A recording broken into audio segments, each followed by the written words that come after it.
Le paiement s'impose aujourd'hui comme le principal moteur de la transformation financière. Et les chiffres le confirment de manière très concrète. Donc d'abord par les volumes. À l'échelle mondiale, les paiements représentent plus de 3 000 milliards de transactions par an, avec une évolution et une croissance entre 7 et 10, voire 12% sur les paiements électroniques, pour un volume de 18 700 milliards en 2024, avec une croissance très importante.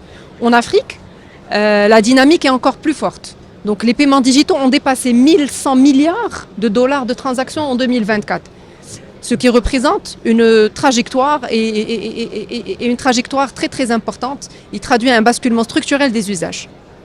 Ensuite, à travers les revenus. Donc le paiement est devenu l'un des segments les plus dynamiques dans le secteur financier. Selon McKinsey, les revenus liés au paiement ont dépassé les dizaines de milliards en 2025. Et donc une croissance de plus de 150% dans l'absolu. Donc à l'échelle mondiale, les paiements constituent aujourd'hui l'un des piliers majeurs du PNB, des institutions financières. Troisièmement, par la fréquence des usages. Le paiement est l'acte financier le plus récurrent.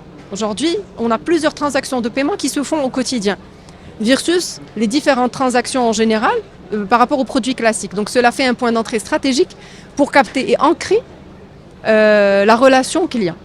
Quatrièmement, par son rôle d'accélérateur de l'économie digitale. Comme vous savez aujourd'hui, le e-commerce mondial, il dépasse plusieurs milliards de dollars. Et la croissance dépasse plus de 25 à 30% et elle est portée directement par la démocratisation des paiements digitaux. Enfin, et c'est probablement le point le plus structurant, c'est la donnée. Chaque transaction de paiement électronique génère une donnée exploitable en temps réel. Aujourd'hui, plus de 80% des usages d'intelligence artificielle dans la finance reposent sur les données transactionnelles.